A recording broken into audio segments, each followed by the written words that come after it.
It was a night no one in the small town would ever forget. The air was dry, the wind restless, and the stars shone faintly above as if they too were uneasy. In the corner of the town, where narrow alleys twisted between rows of small houses, lived an old widow named Fatima.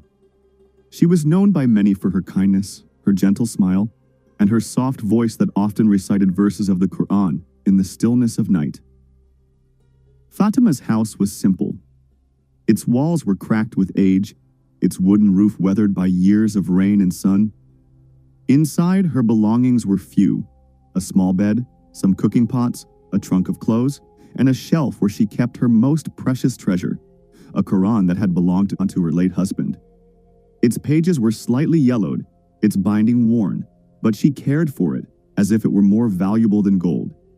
She wiped it gently every Friday, kissed its cover with love, and placed it high on the shelf, away from dust and harm. For Fatima, this Qur'an was not only a book, it was her companion in loneliness, her comfort in sorrow, and her guide in times of doubt. When she read its words, she felt as though Allah Himself was speaking to her heart. Many nights, neighbors passing by her window could hear her voice trembling as she recited softly, tears falling onto the holy pages. But on that night, when the wind howled louder than usual, a disaster struck that would shake everyone in the town. It began with the smell of smoke. Fatima was sitting on her prayer mat after Isha prayer, whispering du'as, when she noticed a strange, acrid scent filling the air. At first, she thought perhaps a neighbor was burning wood outside, but then, through the cracks of her door, she saw orange light flickering. Her heart thudded. She rushed to her small window and froze in terror. Flames were crawling up the side of her house. The fire had started so quickly, no one knew how. Some later said it came from a spark in the old electric wires. Others believed a stray ember from a neighbor's stove had flown in the wind. Whatever the cause, the fire now consumed the wooden walls with a hunger that could not be stopped. Fatima cried out, "Ya Allah! Ya Allah!" and tried to gather a few belongings.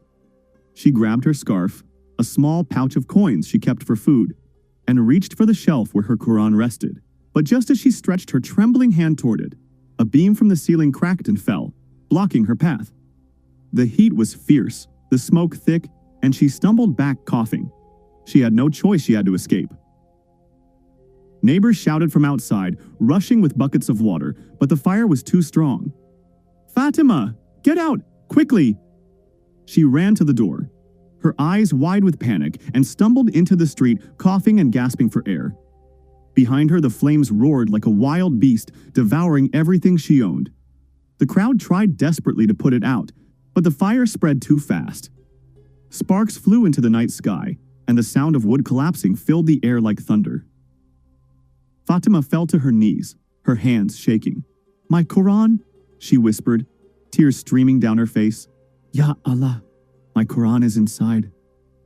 The people held her, trying to comfort her, but their faces were grim. Nothing could survive such flames. The entire house was swallowed by fire until only glowing embers and smoke remained. When the fire finally died down hours later, the house was nothing but blackened ruins. The walls had collapsed, the roof was gone, and the belongings inside were reduced to ash.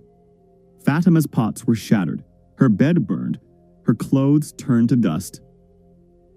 But then a voice rose from the crowd. "Subhanallah, look!"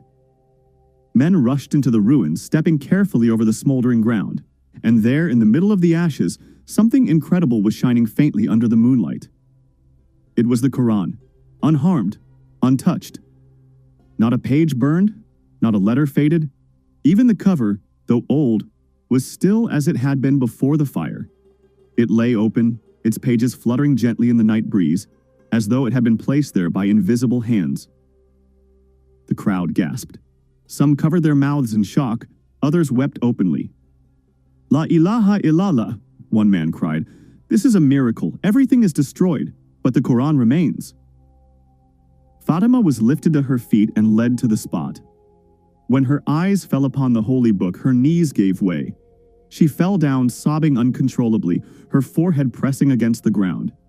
"Allahu Akbar, Allahu Akbar," She whispered between her tears, "You saved your words, O Allah. You saved the light of my life." She reached out with trembling hands and lifted the Quran gently, holding it to her chest as if it were a child she had feared lost.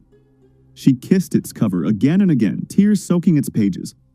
The people around her also wept, their hearts shaken by what they had witnessed. That night, news spread across the town like fire itself. By morning, everyone knew of the miracle. People from neighboring villages came to see with their own eyes the Quran that had survived the blaze. Imams, scholars, and elders all stood in awe. One old sheikh, with a white beard and gentle eyes, held the Quran in his hands and said, "This is a reminder for us all. Allah says in His book, 'Indeed, it is we who sent down the Quran, and indeed, we will be its guardian.'" Surah Al-Hijr 15:9. This Quran was protected by the promise of Allah. The fire consumed everything, but it could not touch the words of Allah. The people nodded, their hearts trembling with faith.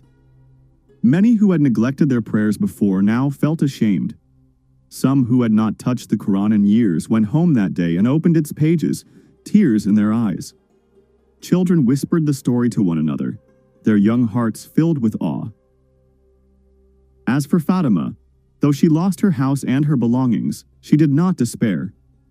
She would sit outside her burnt home with the Quran in her lap, reciting it with a voice full of love and gratitude. Whenever someone asked her how she could smile after losing everything, she would say, "I lost my house, my clothes, my food, but I did not lose the Quran. As long as Allah's words are with me, I am richer than kings." Soon, neighbors and strangers alike came together to help her. They rebuilt her small house with stronger walls and a new roof. They brought her food, clothes, and furniture. But Fatima always said, "The greatest gift I have is this Quran. Everything else is just a blessing around it." Years later, people in the town still told the story to their children. Whenever a fire was lit in the stove, whenever someone dusted off their Quran after neglecting it, they remembered Fatima's house and the miracle Allah showed them. And Fatima herself, until her last days, would hold the Quran close, whispering, "You are my companion in this life and inshallah in the next."